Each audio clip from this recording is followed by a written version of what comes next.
जम्मू कश्मीर के पहलगाम में हुए आतंकी हमले के बाद भारत ने पाकिस्तान पर करारा प्रहार करते हुए 1960 में हुए सिंधु जल समझौते को समाप्त कर दिया। भारत द्वारा सिंधु जल संधि को रद्द किए जाने के बाद पाकिस्तान और भी ज्यादा आग बबूला हो गया है। पाकिस्तान के कई जिलों में पानी की कमी होने लगी है, जिसको लेकर पाकिस्तान अपने देश के साथ ही विदेशों में भी अपने चिरपरिचित अंदाज में झूठ फैलाने लगा है। जहां भारत के खिलाफ दुनिया भर में झूठ फैलाने की कोशिश की, तो वहीं उसने भारत के सबसे पवित्र नदियों में से एक ब्रह्मपुत्र नदी को लेकर प्रोपेगेंडा भी फैलाने की कोशिश की। पाकिस्तान ने अपने सबसे करीबी दोस्त चीन से गुहार लगाई है कि वह ब्रह्मपुत्र नदी का पानी भारत में बहने से रोक दे, तो भारत पर इसका काफी बुरा असर होगा। इस पर अब असम के मुख्यमंत्री हिमंता बिस्वा शर्मा का बड़ा बयान सामने आया है। उन्होंने पाकिस्तान की इस अजीबोगरीब मनगढ़ंत थ्योरी को फैक्ट के साथ समझाकर पाक के मंसूबों पर पानी फेर दिया है।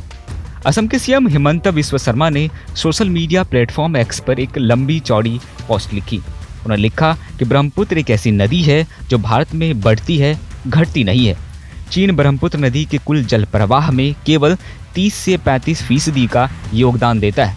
वे भी ज़्यादातर ग्लेशियर के पिघलने और सीमित वर्षा से चीन का योगदान है।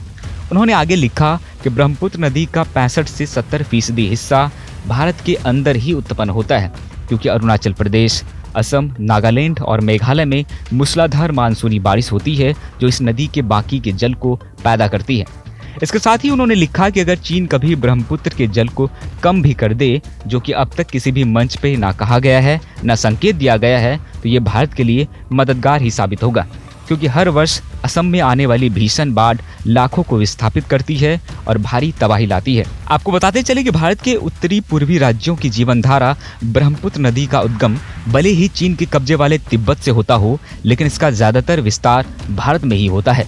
अरुणाचल प्रदेश, असम, नागालैंड और मेघालय में मूसलाधार मानसूनी बारिश के कारण इस नदी को ज्यादातर पानी मिलता है।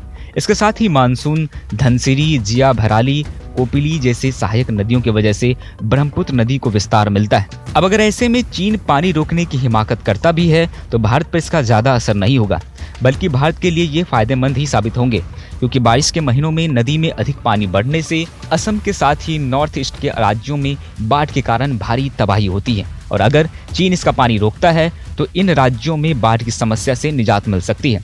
बहरहाल, हिमंता बिस्वा शर्मा के इस पोस्ट से एक बार फिर पाकिस्तान के नापाक मंसूबों पर पानी फिर गया है। खैर, इस पूरे मामले को लेकर आप क्या सोचते हैं? अपनी राय हमें कमेंट बॉक्स में जरूर बताइएगा।